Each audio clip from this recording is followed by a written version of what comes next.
Meet the future of American pickup trucks. At least that's what these startups want you to think. This is the Telo MT1. It's the length of a Mini Cooper, but claims the capability of a Toyota Tacoma. And this is the Slate EV, a modular back-to-basics truck that hopes to be priced under $30,000. On paper, they're perfect.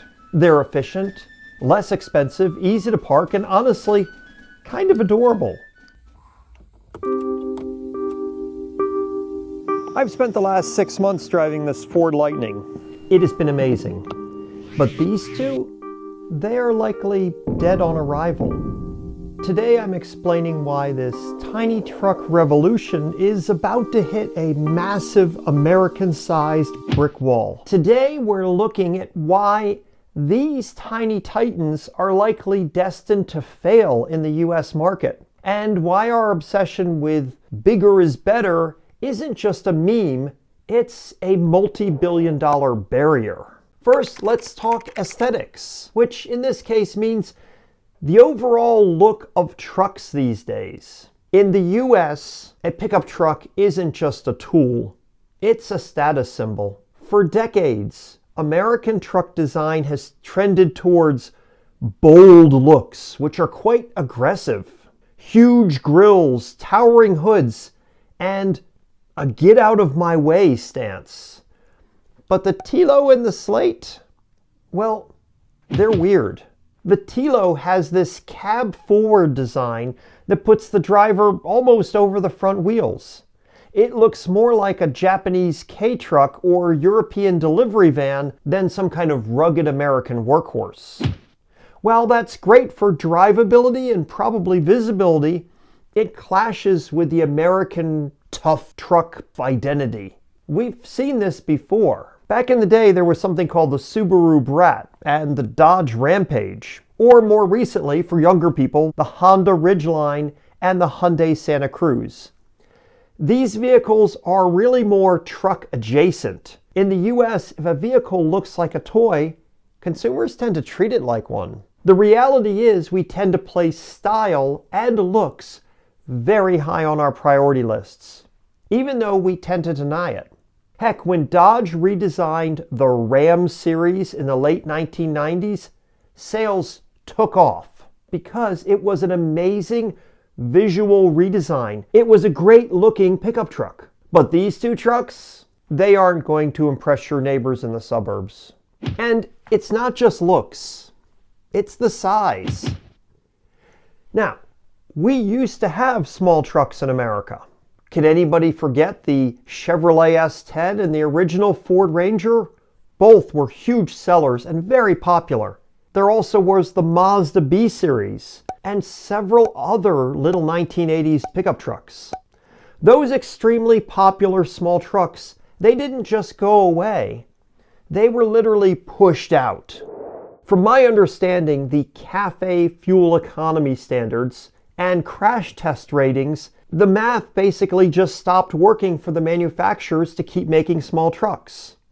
The way US regulations are written, from my understanding, the larger the vehicle footprint is, the more lenient the emissions and efficiency targets are, which is weird, and it created this bigger is safer loop. You can see this in today's so-called small trucks, because now they're very tall, large, and bulky compared to their predecessors from 20 to 25 years ago.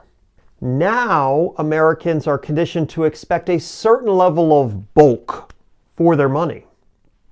So let's look at these two a little more closely. When a Slate EV has roll-down windows and no infotainment screen, which saves weight and cost on the base models, those things that are missing probably won't feel minimalist to a US buyer.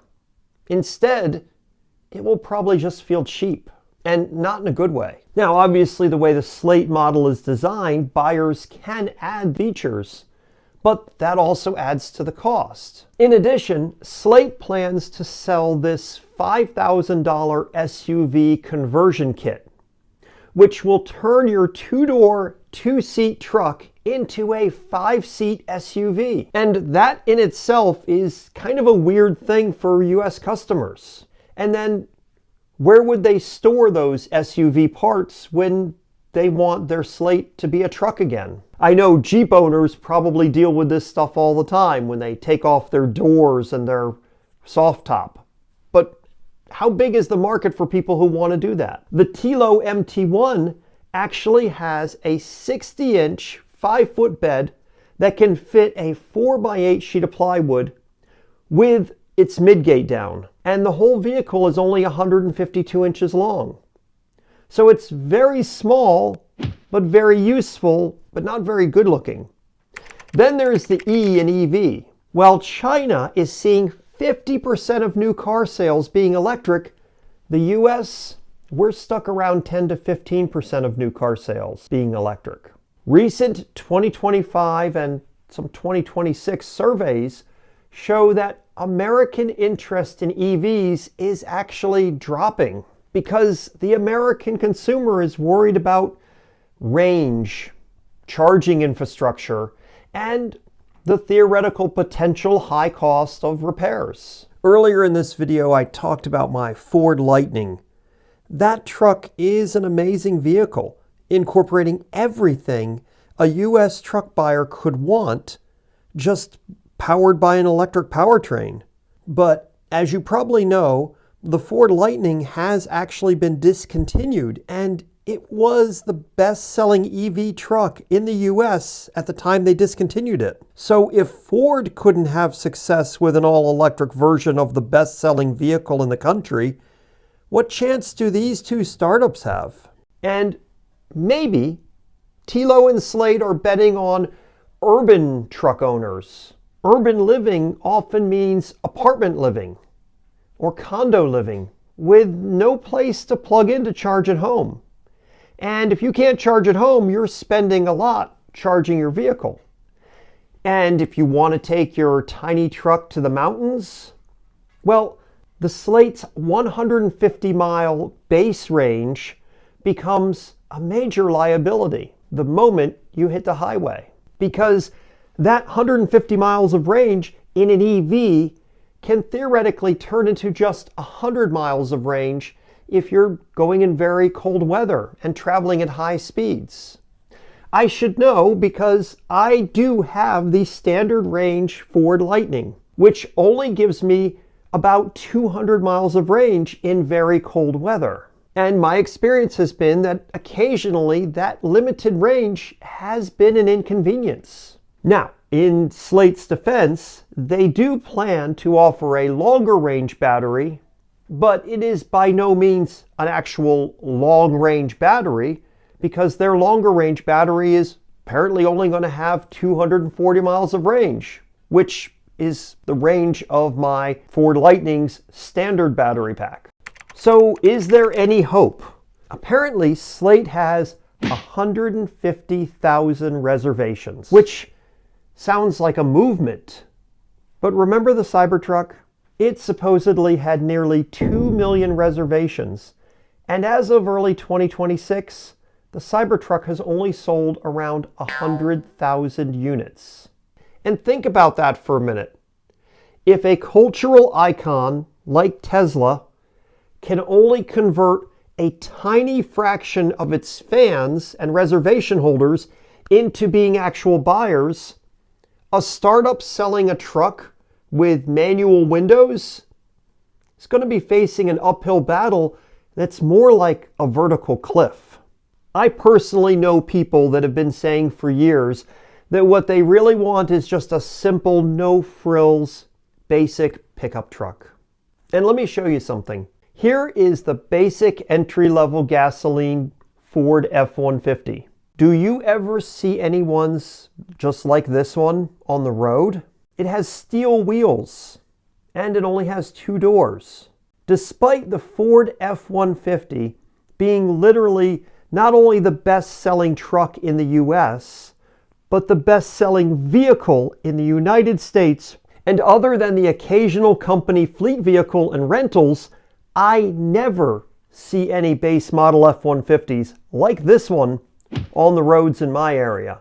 The reality is that full-size pickups dominate about 55% of the US pickup truck market. And most of those are high trim models, which proves my point that we buy trucks for lifestyle and not just for utility. And you might say that you just want simple, basic transportation, but most of us don't follow through when it comes to actually making the purchase. We end up buying the nicer wheel package. We buy running boards. We get the 4-door model with a sunroof. Because most of us really don't want efficient urban mobility. We want our living room on wheels that can occasionally haul a bag of mulch. And quite honestly, until the US changes our bigger is better culture, which I don't see happening anytime soon, or the gas stops flowing, these tiny trucks will likely remain a niche curiosity rather than a market revolution. On US roads, I think we may see just as many Telos and Slates as we do Fiat 500s. Fiat only sold just over 1,500 cars in the US in 2024. Meanwhile, they sold over 300,000 of them in Europe that year. Maybe Europe is where the Slate and Telo trucks will shine. But hey, maybe I'm wrong about US consumers.